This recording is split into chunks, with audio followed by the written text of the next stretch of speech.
I don't forget to do so later. Perfect. How's the audio and video here? Great. Super clear on my end. If folks can't hear us for any reason, just drop a message into the chat on the right-hand side. Glad to see you, my friend. I'm sorry it's under these circumstances, but Jonathan says looks and sounds good. Fantastic. Excellent. Yeah, indeed. It's a strange new world. That's thrust itself out as quickly, but we'll get through it. Yeah. Are you in New York? Where are you? No, I'm in Marin County in California. So Gotcha. I'm safe at home in quarantine with my dog. I'm glad to say my family is safe and also in quarantine. Well, I hope everybody is feeling fine and in a good position. Yep. Well, let's jump in. Thank you so much for agreeing to take the time and so many different places that I'm curious to talk about. I want to actually give everyone the heads up. I've put this out on social media and we'll follow up to the whole responsive newsletter with more info later, but you guys in McChrystal Group are doing a ton of webinars. So if there's specific content, do you want to speak a little bit, Chris, to what the different topics are being talked about and where people can go to learn more? And we'll say this at the end as well, but just to start off with. Yeah, sure. And first, thanks for everybody that's taking the time to join in here, or those that watch the recording later. Just knowing how busy and chaotic today's environment is for everyone, so it's not lost on me. So the McChrystal Group has, for the last 3 weeks or so, been trying to get ahead of this and looking really for any medium. So Robin, I really appreciate you allowing me to come on and spend time with your network to get out any helpful learnings that we've gone through over the last 20 years now, nearly. So as a quick way of background, and we can talk more about it, the McChrystal Group was founded out of an experience very similar to this. It's sort of eerie parallels, right? Where we were born inside the special operations community, where going back nearly 20 years post 2001, we had to go from a very centralized headquarter-based organization to a remote workforce spread around the world. We had to take small teams, even individuals, and distribute ourselves all around the world so we could get as close to the problem as possible. What we found was Al-Qaeda was a fast-moving, very violent ideology spreading through human networks. This is a fast-spreading virus spreading through human networks, right? So the similarities, network expansion, the math is the same. Sort of the chaos theory and complexity theory is the same. And many of the responses we believe can be the same to help us get ahead of this. So through webinars, putting together sort of field manuals, anything we can pull out of our playbook that others might find helpful, we're trying to get that word out as fast as possible because we know firsthand how hard this is. It took us 12 to 18 months to learn and put in place the appropriate structures that I think most organizations have about 12 days to get straight. Well, with that sobering start, Chris Fussell, you're the co-author of the New York Times bestseller Team of Teams, as well as several other books. You're the president of the McChrystal Group, right, you were one of the first people that I reached out to when I was thinking about how can I get information about the current crisis to a broader network, because you have direct firsthand experience combating crises that require people to organize differently than we ever have before. I actually wanted to start somewhere much more personal though, which is, I remember the last time we spent time together in New York, we were in an elevator and making jokes about Navy SEALs versus acrobats. I'm a gymnast and an acrobat. And something about you and about a lot of Navy SEALs, former Navy SEALs that I've had the pleasure of spending time with, is a level of just resilience and stoicism. Which for sure, as we've talked about in previous interviews, and most people who know the Special Forces know that comes from intensity of training. But I'm curious for you, what can we civilians, folks who maybe haven't gone through that level of training, use to develop resilience in these challenging times? In some ways, I feel like as a first responder, as somebody who's been on stages all over the world, like I've been preparing this for this and for being an emotional bedrock for family and friends for a long time. And still I'm super shaken up. Right. And so when I look at you, I think of you and folks who've gone through training like you have as people who have built resilience and built just a steadfastness personally. And so before we talk about what groups of people can do together and what we can do to support the first responders, the doctors and nurses on the front lines in hospitals all over the world, what can I do? What can folks listening do to develop that emotional resilience that the Navy SEALs and that, in my experience, you are so good at? It's an important topic for sure now more than ever.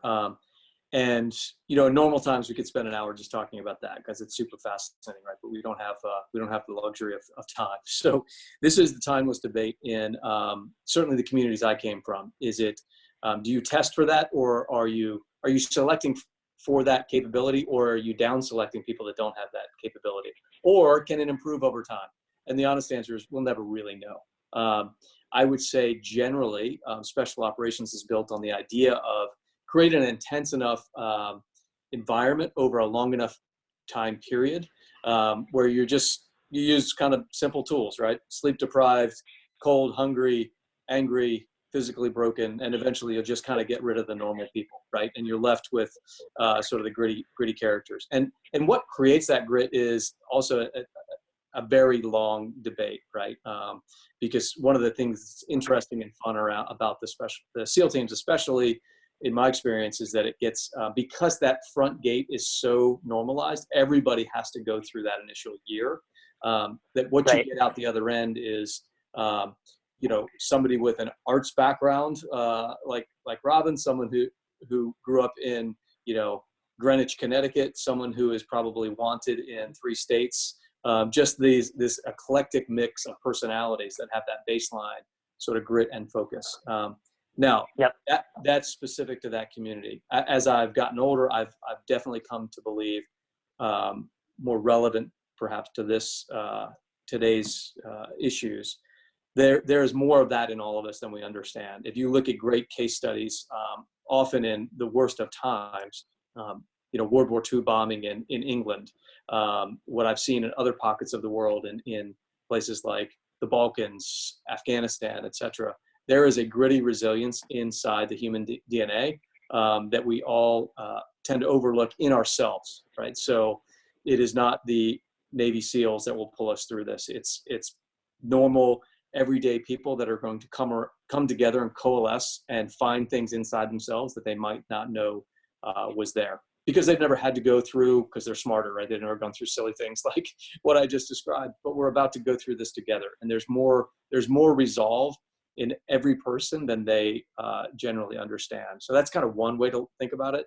The other ties back to the special operations community, but again, I think it's universal in that I tell people if they're going through, Green Beret selection or Ranger School or SEAL training, etc., you want to know the secret? It's very easy. Every time you have the opportunity, look to the person to your left and right and see if you can help them. And if every time you do that, you buy yourself another hour. It's a servant mentality. Humans helping humans. See us through this, right? So in this situation, it's more important than ever. If you want to create collective grit, every time you're feeling sorry for yourself, look to your neighbor, look to somebody else in your organization and help them, and you'll buy yourself one more day. Nice. Yeah, thank you. So personal resilience and then group resilience. I'm curious, and prior to this interview, I hadn't actually thought that in the midst of the war with Al-Qaeda, in the middle of the Iraq War, where you and General Stan McChrystal were really directing all of special operations around the globe, you were dealing with the same sort of exponential growth, or the very real prospect of exponential growth that we are with the coronavirus. I'm curious, as you're looking at the current situation, right? Like, you knew who the combatants were in that time period, right? It was the special forces. It was all of the U.S. military and our partners around the world. What is the equivalent in the current state in the current day and age? Yeah, I hadn't thought of it quite through that lens. I think if you're looking for the clear frontline fighters right now, it's emergency room workers, doctors, nurses, first responders, etc. I mean, they are, as they've always been in our society, but it'll be acutely obvious to us. They're the frontline heroes right now that deserve, all of our support that we can possibly offer them. And part of that is going to come through all of us living into our social responsibility, which is let's do what we can to stay healthy. If you can stay out of their mix, you're doing them a favor. I have a cousin who's an ER resident at Mount Sinai in New York, and they're on the battlefield right now. So whatever we can do to support those folks, that is our network, right? The issue there, though, is that we were able to snap link into the big DoD system, Department of Defense, right? So that comes together as a whole system. There is no natural connection between, so that frontline operator, it wasn't easy, but when McChrystal realized we have to create a global network, he was able to take that 23-year-old operator and connect that person into this global system. There's no connection inherently between that doctor or nurse that's literally right now in that ER at Mount Sinai and any sort of higher level system, which underscores the importance of what I really fundamentally believe. This is going to be a local up solution. So we have to start building networks between those frontline folks up into the system. There's not going to be some magic national down response that's going to solve for this, because those systems just don't, there's not an org chart that can be leveraged that says, we're going to figure out how to redesign this on a national or global scale. So I've seen that just in the political landscape in the last week so clearly, right? Like, the Gavin Newsom of California is just responding very, very differently than, other states. And right, like it's going to clearly be a state by state and county by county approach. Where's the hope in that? What's the how do we leverage that to our success in the current crisis? Yeah, one of the things that so when people think about the special operations community, I don't know, it's been so Hollywoodized over the last 10 years that I don't know what people think, but the impression is usually off. But even students of history or folks that were there, you tend to start with sort of the kinetic, the battlefield side, and then work your way out. And it took me several years, even in that community, to understand what our real comparative strengths were in fighting this sort of complex issue, which is, again, as I said earlier, the parallels are striking. And so the frontline operators, if in this case we're talking about first responders, healthcare professionals, et cetera, they are the subject matter experts, right? What we need to do is give them the time and space that they need to do their jobs. There's not much I can do to make my cousin a better ER physician, right? But what are the same? You're not going to make this SEAL platoon better. It's just going to get better by doing its job. Just kind of get it where it needs to be. That said, the real power of the system that McChrystal put in place was not to make those teams more effective. That was going to happen no matter what. It was two other things. It was the communication infrastructure that was put on top of that, much like what we're doing now. I mean, this didn't exist in 2003 when Stan McChrystal started putting us through that. So they had to get very creative. Yep. This is now much more pedestrian, right? I can only imagine the load on bandwidth that's going on around the world right now. But we know how to do this. It's more in our DNA to connect. The question is, can we inject the right sort of dialogue and culture through these platforms as we are entering a state of separation driven by this problem? So that's sort of one. And then into that, what we layered in, and even coming up from that sort of operator background, when I had an opportunity to go to grad school after serving on McChrystal's staff and seeing how this really functioned at a global level, I ended up writing my thesis on the intelligence fusion side of what we were doing, not on the battlefield side. Because the real magic, and this is where that bottom-up sort of solution or state municipality level solution, I think, can really come into play. What what McChrystal realized was, I've got operators out there, frontline folks, ER, et cetera, doing what they're great at. They're learning the most important information. I need hubs. I can now connect these hubs. Now I need to create physical hubs. It can be one person, it can be 5 people that will collect this real-time data. And if I can connect them as a global network, my subject matter experts will be free to do what they do best. Throw real-time relevant information to these people that are going to sit and communicate like this 24/7 around the globe. And that intelligent fusion, this other global network that nobody really understood or spoke about, and a lot of the history books kind of glaze over it, that was the supporting skeletal infrastructure of the entire system, right? And so there are amazing things happening on the ground in New York and in LA and in California and in New York, et cetera. We need to start layering in the connectivity between those systems so that the doctors and nurses are free to do what they're doing. The intelligence centers can sit over top of them and say, here are the real numbers from New York. So I have real-time raw intelligence that I can share with LA, San Francisco, et cetera. Here are the resource excess or scarcity that we have. Take care of that. Find me the things I need and pull it into this system. And here are the real-time lessons learned happening on the ground that others can adjust their best practices based on. This face mask doesn't work. This type of physical barrier isn't effective, et cetera, et cetera. The intelligence fusion centers that were set up globally, they were on a 24/7 clock nonstop for years on end. And that's exactly what they were doing. They were sharing real-time data. They were sharing information that helped us make informed resource allocation decisions, operators, helicopters, et cetera. And there's parallels here, and best practices on the ground. Be aware of this isn't working. The enemy is adjusting. They're doing this, breaking through the bureaucratic barriers and sharing that in real time globally. And I think we can do the same thing here by connecting cities and connecting states. Nice. It highlights for me, and this isn't the first time I've had the thought, but how ahead of the times you and General McChrystal, Stan, were, right? Because that was pre-Facebook, that was pre-Zoom, that was so early in the internet connectivity. Even the first time you and I had an interview, I was like, so wait, how did you do a video interview, or a video series with people all over the world, many times a day? And right here we are doing that even just a couple of years later.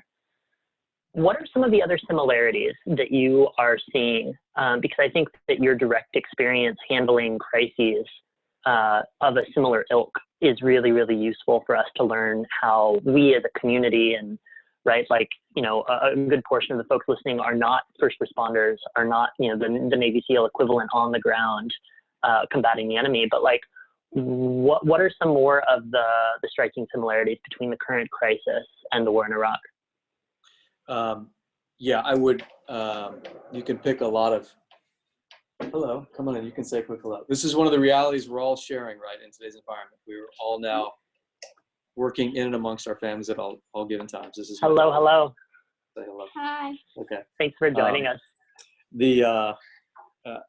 And it's ironic timing, because I would say we really didn't stage that. But one of the realities is we're now we have to find ways to pull our organizational cultures into these platforms, right? And we had to do that same thing ourselves and recognize the fact that our culture is now, it's not in a building somewhere. It's not in the hallways.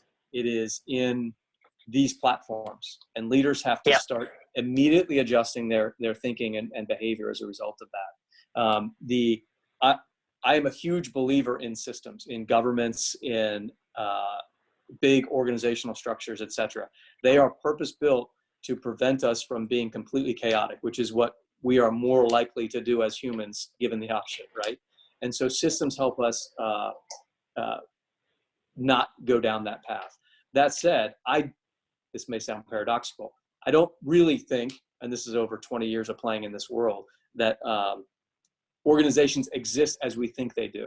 Organizations are really just a line and block chart and some sort of power structure relationship that allows us to create some sort of cohesion between small tribes and teams. Ultimately, at the end of the day, that's what we're best at. whether it's my sales team, my SEAL platoon, or even networks like this, like what you built out over years. That's a sub-tribe. It's this strange little network that has this global connection of people that have some sort of like-minded view. Technology has allowed us to expand that sort of tribal nature and network capability in a much different fashion than was possible 30 years ago, but it's still very similar, right? And so what we're trying to emphasize to leaders, like literally 8 calls a day all around the world, saying the organization as you liked it to exist and you thought it existed, it's dying right now. Like, because you're not in the hallways. That org chart means so much less than it did 3 weeks ago. Tribalism and networks are starting to take over. You have to get into that conversation right now. You can do that. The platforms are available. You should be, don't do the standard, in 3 weeks, we're going to roll out the corporate statement. Get as many people on platforms like this in your organization right now and start talking to them. Be honest with them. Demonstrate what you do know, what you don't know. Be a vulnerable and humble leader in the face of this problem that we're all in together. Otherwise, those subsystems, that tribalism, the siloing effect, etc., it's already taking hold and will only get worse. And at a certain point, it will be unrecoverable. So that's the other, I think, major parallel that Stan got ahead of that very quickly and realized we're going to be a completely disaggregated set of small teams if we don't find a way to communicate as some collective and cohesive culture. What is the role of leadership when it is a bottom-up approach? When, how my county is organizing fundamentally different than how your county is, when different countries are approaching things very differently? What is the role of leadership in this disaggregated world? Yeah, it is much different, right? It's in some ways, I would argue this is what, and obviously we've been having this conversation for nearly 10 years now, Robin. But this has been the reality really for 20 years, right? As the information age slowly creeps in and disrupts. This moment obviously is an acute message to the world that our view on organizations, on leadership from national level down to local community level needs to adapt to this. So, but in that vein, in sort of a digital leadership space is what we started to refer to this sort of transition as. How do you get a bottom-up communication flow going? If you think about the way an effective small team operates, I mean, our whole experience, if you wanted to capture it down to a bumper sticker, it's how do you scale a small team's culture, right? And that was really the question. Okay, we know a SEAL platoon's effective because it has this sort of culture, and can I do that with 25,000 people around the world? The answer ultimately is yes, but it doesn't just happen overnight. And so leaders have to, at scale, you're leading a large enterprise that's now in this digital space. You can't be top-down directive. There's a giving up of authority down to that local level that's critical. What you can do as a leader is, especially when it's across disparate domains, like you just highlighted, Robin, this city's different than the city, et cetera, is what can I see from my 50,000 foot level that necessarily you can't from yours? If I'm a governor, I'm in touch with other governors, I'm talking with the presidents perhaps, et cetera. So I am obligated, and it's my role to see this strategic level view. I don't see what's happening in the emergency room at Mount Sinai, right? So, but I can create the space and I can create the cultural acceptance that we are going to do business differently. So I'm going to create this platform, something like this, and I'm going to look to these people to organize it so that we're having thoughtful and focused conversations. And then I'm going to try to get out of the way. I'm going to try to set the tone every day, however often we're doing this, and say, look, here's the North Star, here's where we're going, here are the knowns and the unknowns, and we could talk more about sort of the tactics in there. And then I want to stop. I don't want to give directive down. Now I want to create the platform where networks can do what networks do best, which is real people sharing frontline information and insights. So if I was going to boil it down to process-wise, and we can talk more about the behavior if that's helpful, it's create the platforms because you have the authority and the capability to do that, and you can pull people into that because of your positional authority, but then don't use it as a megaphone to broadcast down and into the organization. Use it as become the copper wire that connects parts of your network. Super interesting. What are the, and before I keep asking questions, for folks who are joining us right now, please drop in questions in the chat. We'll try and open up in the last 10 or 15 minutes for people to ask your specific questions verbally. But in the meantime, I'm tracking the chat. And so if you have questions for Chris, just put them in as we're going, and we'll get to them in the course of the conversation.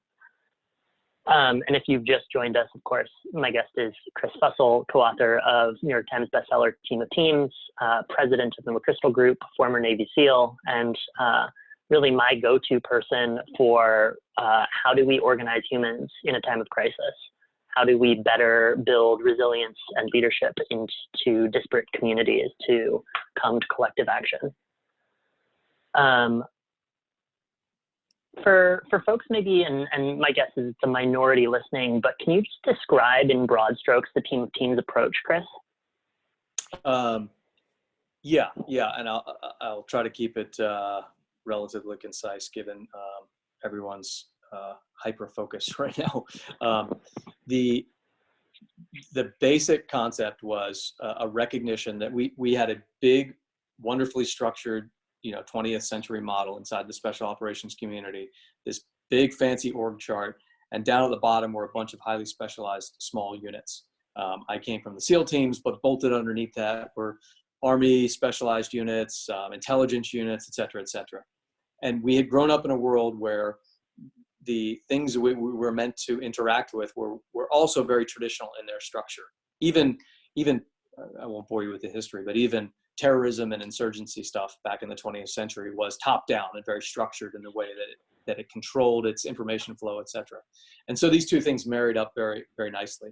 And you could take a much more disciplined view on how you're going to pass information, make decisions, et cetera.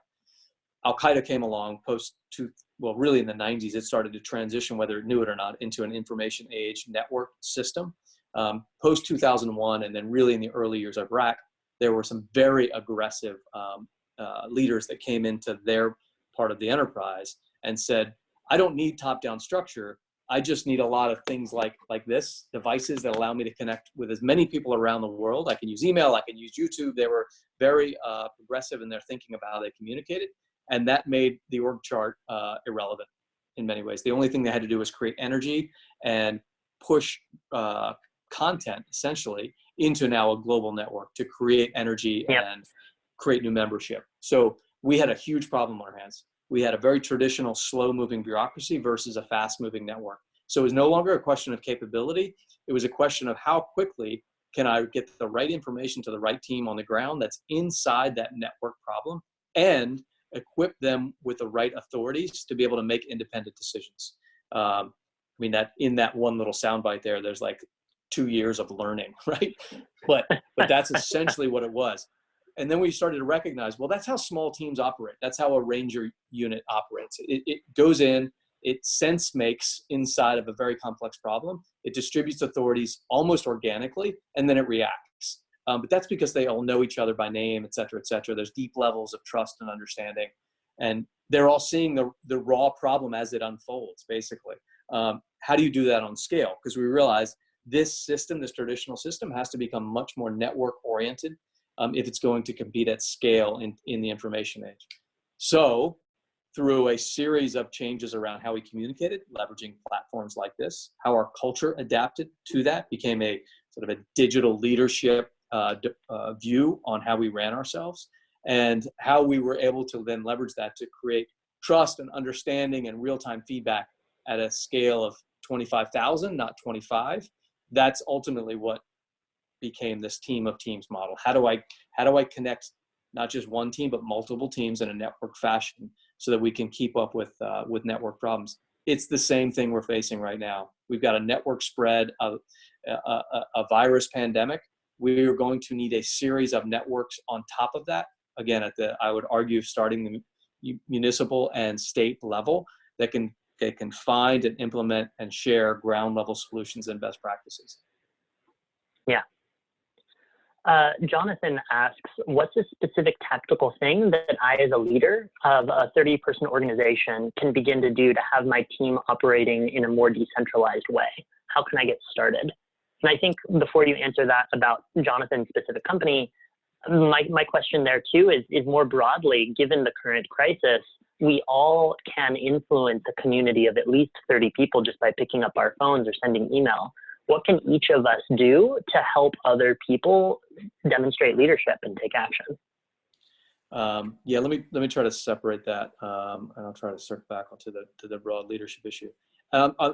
Again, for the sake of the reality we're all sharing here, I'm trying to forego as much as possible, like the answer I would have given you 6 or 8 weeks ago, which was, I mean, that's a very thoughtful question, and here's my real.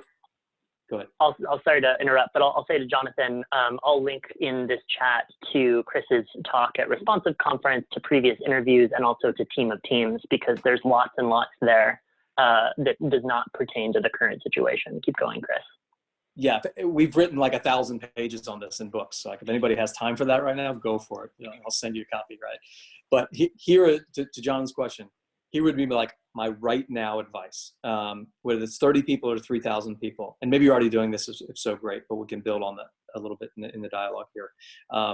Start a daily communication platform with your people, right? To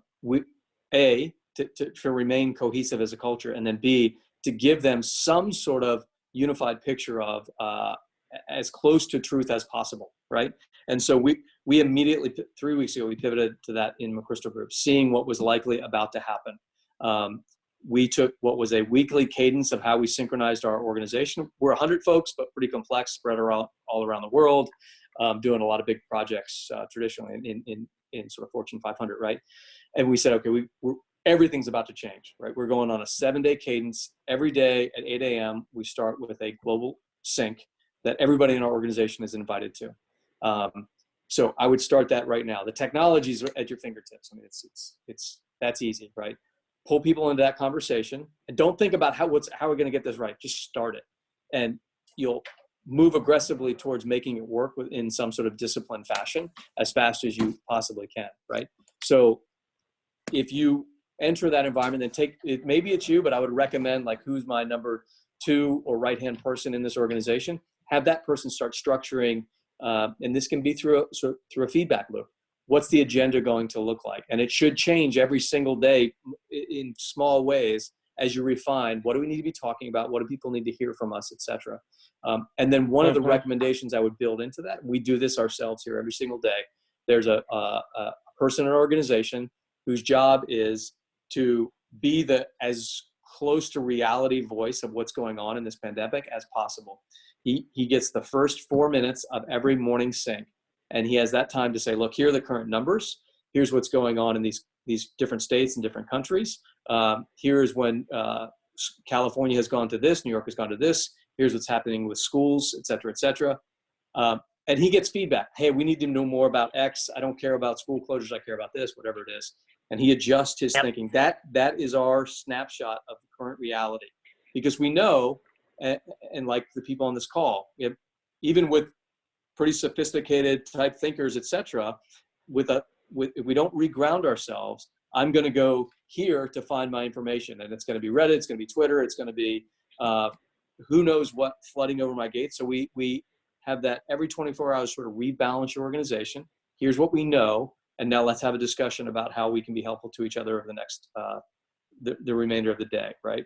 And that's Agile methodology at its best, right? Because you reset and you go into a planning and execution phase, reset, et cetera. We're used to doing that with like whiteboards and Post-it notes, and we move things along through a project chart. We can't do that anymore necessarily. So figure out how to take that online. It's also such an aggressive cadence, which is something that I've always really admired about what you and General McChrystal did, and also what you're describing your team doing now. Yeah, exactly. And sorry, I'm looking at the chat room as I'm talking as well. That who just it's a question for Chris. 7-day cadence shift. How is it similar or different than the Agile daily Scrum? Yeah, no, it's very similar that conceptually, right? And when I was in the military, I didn't know what Agile was, right? But when I got out and started having these conversations, industry, especially in tech, this is, 10 years ago almost, we're saying, oh, if you can do this for Fortune 500, you're saying you can do Agile at scale. And I said, yeah, of course. I didn't know what they were saying, right? So I went back and read up on Agile and Scrum and all this stuff and said, oh yeah, Agile methodology is the same. There's small team planning cycle that you go through and you learn as a special operations officer. It's the same thing, right? It doesn't use Post-it notes moving along the wall, but it uses a similar sort of methodology on decentralized planning, regroup, where are we, decentralize, regroup, then execute. Pressure test, after action, revise, et cetera, et cetera. So our product release is a 20-person unit going out onto a mission, right? And so you race as fast as you can to get that as accurate as possible. You know you're gonna have to adjust in the moment. You go out, you execute, you learn, you recycle, et cetera. So we were really good at that. We took that methodology up onto scale. And the reason it had to run on a 7-day cycle was there's no way the bureaucracy can get those learnings up, across, and back down fast enough, because we're trying to improve not just one team, but multiple teams spread around the world, right? So now I would argue, whether we like it or not, we're all in this situation. How do we do that for our organizations? Nice. Going back to sort of the striking I got a cool, similarity. so I think I answered the question. All right. Great. Awesome. Thank you, S, for the question. Going back to the striking similarities, and maybe even shifting a little bit to sort of stories of hope. You guys have been on this. McChrystal Group has been organizing around this via these daily stand-ups that you've described very, very quickly. What are stories from around the world that are hopeful, that you're actually seeing communities or groups or organizations responding successfully, effectively to the current crisis? Yeah, I think the back to the sort of grit and resilience conversation, there's a constant thread of just inspiring sort of human level stories where people are at a local level, putting together community networks to help, those that can't help themselves right now, shopping for elderly, et cetera, et cetera. I mean, we are, in the worst of times, we are at our best. So we're going to see a lot of those sort of things come through this. I'm very sure, and we already are. I would tell you, for me personally, the most inspiring aspect of this is the amount of leaders that are out there trying to get ahead of this. And I don't mean like Fortune 500 CEOs. I mean leaders like the people that are on this call, people that are willing to take this time and think deeply about how do we solve this issue, not just how does our organization survive, how do we get stronger through this, et cetera. Like, how do we as a species around the globe get ahead of this and get smarter for the next time it happens, et cetera, et cetera. That to me is deeply inspiring. I mean, to your earlier point, Robin, when we're hosting, as many webinars as we can feed through our system. And I just stepped out of one to come here. We had over 1,000 folks in attendance from 36 countries around the world. And that is all people trying to learn what they can to take back to their organization, to their country, et cetera, to get ahead of that. We always historically in our work, we've tried to emphasize to senior leaders of organizations, which is where we tend to start our discussions. Trust me on one thing, there are 10 times more genuine leaders in your organization that you understand or appreciate at any time. If you connect with them, if you empower them, if you give them insight into how you view the market, they will blow your doors off with how capable they are at leading their team, their part of your organization, et cetera. That is the new reality, and we are seeing that emerge everywhere we look. So that for me is deeply inspiring. We started with some of the webinars that McChrystal Group is putting out there on a daily basis. I have a list, but I'd love for you to talk a little bit about the different topics so that folks who are listening, who are maybe just dipping their toe in, can go to learn more about what you are putting out into the world. Yeah, of course. I will, and I'll push you a PDF if you want to send it out to any of your folks. Anyone who wants to connect with me on LinkedIn, we're using that as sort of the platform for information sharing, less so Twitter. So by all means, send me a connection on LinkedIn, and I'll I'll spread any information there.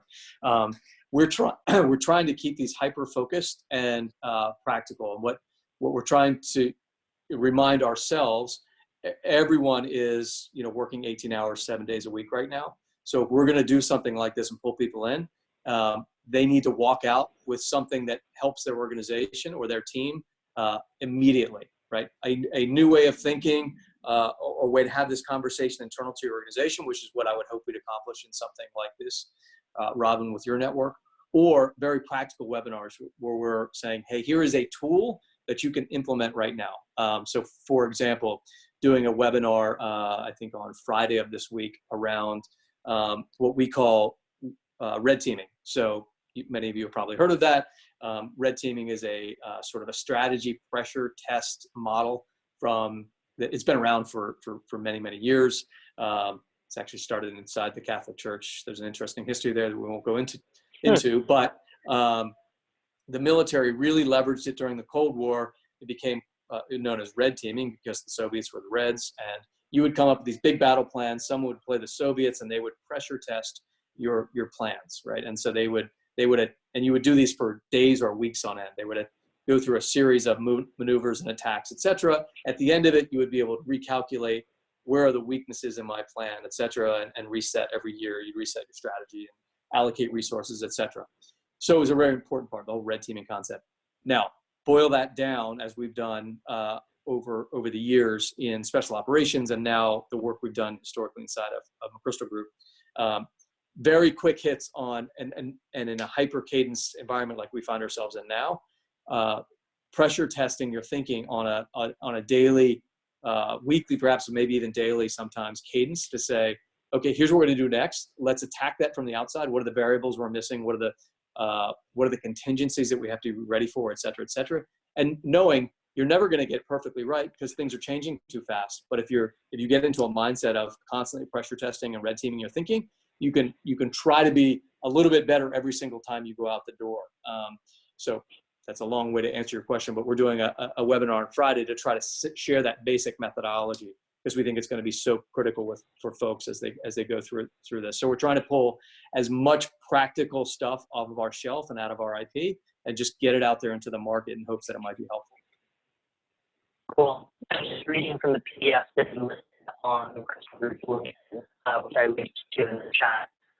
Practical leadership in current crises, leading through change and crisis red teaming, discovering how your organization truly operates, and the role of the chief of staff, which is what you were to General McChrystal. Yeah, that's right. So I'm sure you see it in chat. You were breaking up just a little bit there, Robin. But yep. So if you want to join in those, by all means, you're welcome to. We'd love to have you. We're also and we're running them like this, a lot of Q&A back and forth. We're recording them all. Stan and I just did that one with a global audience that'll be hung. People can go download it and take a look. And if there's ideas out there that people say, hey, a deep dive into this would be really helpful, we'll modify and get whatever out there that is useful. I'll hit on the chief of staff one very quickly. We did one of these last week. I served in, as you said there, I served in a role like that for McChrystal when I was on the senior staff. That's the role I was playing, and I have a deep passion for that position. Anyone who has a chief of staff or anyone who is a chief of staff is in the fire right now. Like that is the most tested position during moments of crisis, which we're all in right now. So we're running webinars specifically for those folks. We put together a quick chief of staff sort of field manual. Robin, I'll push that to you as well. If you know anyone in that position, send it to them. If we can be helpful, have them reach out, because there's that's a tried and true position in the military and in parts of government as well. And I know they're under the gun right now in industry. Yeah. We've had a couple of questions. Before I read into them, we'll spend this next 5-10 minutes before you have to jump off, Chris, answering specific questions from the group. So if you have questions for Chris, drop them into the chat and I will read them. Alec asks, my nonprofit works with college students. Is there any specifics that you would say to these young leaders who are trying to adjust to the current reality? Yeah, like how to interact, or what the messaging specifically for college students. Yeah, that's a hard one, right? And it's not unlike the question we get from some industry leaders about, you know, my early younger hires, right? And we have to recognize this is their 9/11, right? For there are people inside my group here at McChrystal who were, you know, in young elementary school age when that happened, right? So, and then they came into a 10 years of booming economics, right? So this is, so what we advise senior leaders is, even if you're good in crisis, which many are, some aren't, but if you're good in crisis, take a moment, recognize and have some empathy for the fact that there are people in your organization that have never been through this, right? This sort of dramatic change on a global scale. I mean, frankly, none of us had ever seen this particular type of problem manifest, but many of us have been through things where we say, okay, this is a before and after moment, right? And we all knew very quickly after 2001, I'm going to talk about life before that and after that, right? And I would argue maybe the 2008 sort of economic crisis, but I don't measure my personal timeline around that. This will be a forever before and after. And if it's your first before and after, that's really hard. Your whole world is rattling right now. And so I think first, anyone involved with students from Stan and I teach a class together. So we have a core of students that we're talking to as well on the side. University leaders, local school leaders, if you're involved in a nonprofit, like you said, with college students, just being aware of how much more dramatic this shift can be for them, and starting from a position of empathy and sort of storytelling of, look, here's what this felt like the first time I went through it, can be really critical. We've been doing pulse surveys on ourselves, and again, I won't bore you with the background, but like our analytics team here that looks at big organizational network dynamics historically, they've scoped down and have been very quickly going into some of our larger clients with a quick turnaround sort of network and cultural assessment, that within just a few hours we can come back to leaders and say, look, here's what's going on inside of these tribal networks that isn't always immediately obvious to the senior leadership. We did that to ourselves just last week. We were 10 days into this transformation. Let's do a quick pulse on our people. And the feedback from the ground up was encouraging, but also powerful. And one of the things we recognized was, hey, we're going into like war footing deployment mode here. And a lot of our folks are trying to settle into, hey, what does this actually mean? Immediately within 6 hours, because we have that daily call, Stan McChrystal was able to get on the next morning. It was a Saturday morning, 8 o'clock, talking to all 100 of our folks and saying, okay, let me slow down here and take a breath. And he spent 10 or 12 minutes talking about what it felt like as a leader transitioning post 2001. And then he told a very, very personal story about the way his career ended. It's sort of these life-altering before and after moments. And it gave this collective breath to the organization to say, okay, he's human too, right? He's hearing, he's understanding that this is a massive transformation. So thank you for that. And now let's all reset ourselves and move forward as a team. So get that feedback loop going from your organization, and answer the call as a leader would be my one piece of advice. Quick add-on question. CG asks, can you share those pulse questions? Yes, that's, I don't know them off the top of my head. It's a different, here's what I'll do. Robin, I'll ask the team that runs that part to push them to you. And then they'll get, if that's easy to do. If that's easy to do, I'll share that out with the group. If not, no problem. Yeah. So Sonia asks, how do you guide internal leaders summarizing who are reticent to change, who are not communicating with their people, who are not sharing what's going on? How do you persuade a CEO, or right in the current crisis, right, let's say a community leader, a governor of your state or of your municipality is not responding in the way that you believe that they should? What do we do about that? Yeah, this is a really hard question, and it's come up a few times recently, not surprisingly, in larger forums like this. And the reality is I don't have a great answer for you, right? if I was personally talking with that leader, I would say, look, you need to get moving fast or get out of the way, because it is not lost on your people that you are not stepping into this arena right now.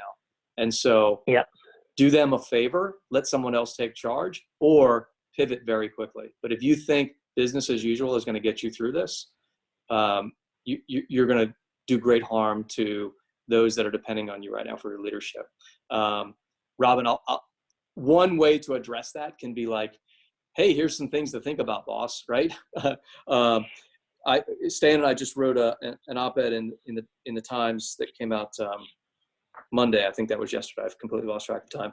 But I'll push it. I'll link to you. Like, readings like that can kind of get people woken up, maybe. What we were trying to lay out some big bullet points to this exact point. Like, if you think you're going to weather this out, you're not being a leader right now. So that's one possibility. The reason we, from day one inside McChrystal Group, have been a big believer in survey, network analysis, et cetera, is to wake those leaders up to say, I know you've got it all figured out, but hey, here's actually what's going on in your organization. Give them something to react to.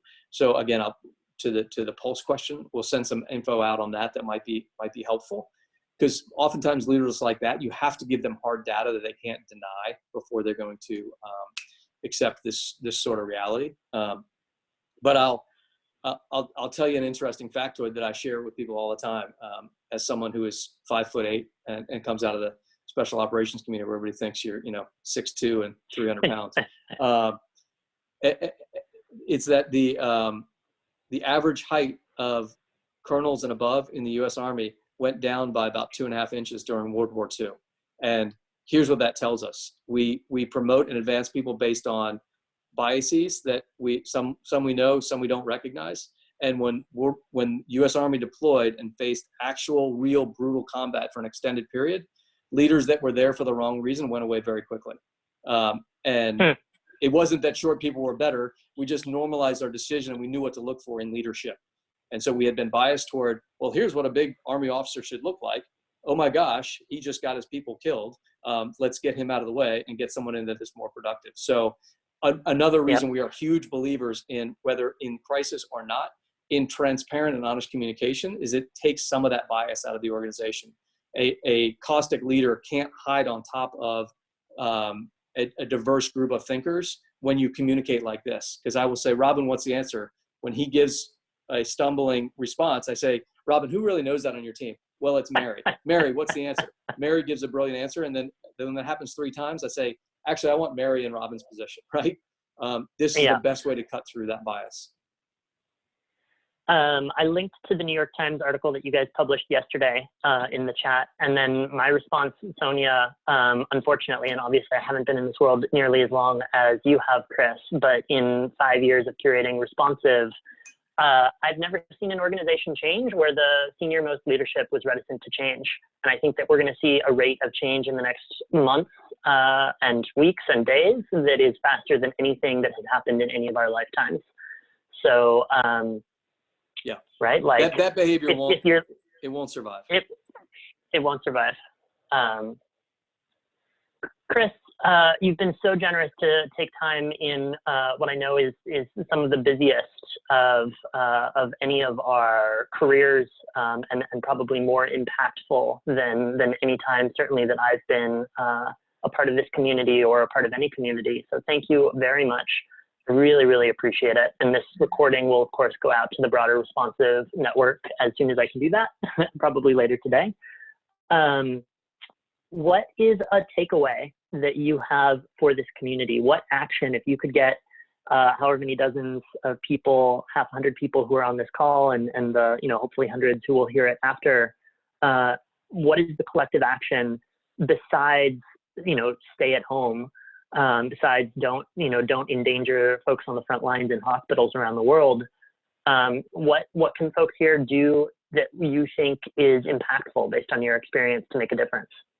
One very practical step, and then maybe something deeper to think about. At a practical level, first, thanks appreciate everyone committing their time to a discussion like this. As I said earlier, the easiest way to communicate stuff is ping me on LinkedIn. We'll make a connection, and that we're trying to push as much stuff as we can through that platform. Jeff Weiner and team at LinkedIn deserve gold stars. I think that their platform is critical for all of us right now to share and communicate. That's one. More specifically to your question, based on, I think maybe the way I was raised, definitely my early experiences in the military, have just come to believe that in times of crisis and sort of unknown issues, the best thing you can do is run as fast as you can to the hardest problem. And we can't do that physically right now, but we can do that through remote systems.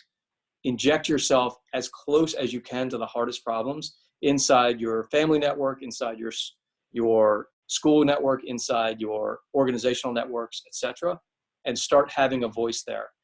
Whether it's encouraging, coaching, checking up on people, giving guidance, pulling your organization around some sort of cohesive messaging, etc. In times of chaos, network dynamics take over. And the most important thing in networks are the critical nodes and connectors. And that is not rank dependent. That is not age dependent. That is simply a measure of who is willing to position themselves physically, emotionally, intellectually next to the hardest problem. And you won't get the answer right. That's the reality of fighting a complex issue, which is what we're all facing right now. But it's those that have the willingness to and the moral courage to get as close to that problem as possible that will end up leading us all through this. So I'd encourage everybody here to think about it through that lens. Awesome. Chris, I'm sorry it's in these difficult times, but I'm really grateful for you spending the time with me and with this community. I've linked to the McChrystal Group on LinkedIn. That seems like it's going to be the best place to go for information going forward. Thank you so much for taking the time, and best of luck. Godspeed. We'll be in touch soon. Yeah, thanks for all you've done to build out this community. It's really, these are the nerve center that's going to hold us together. So I really appreciate being part of it. Thank you for your work and your model. Talk soon. All right, be safe. Thanks, everyone.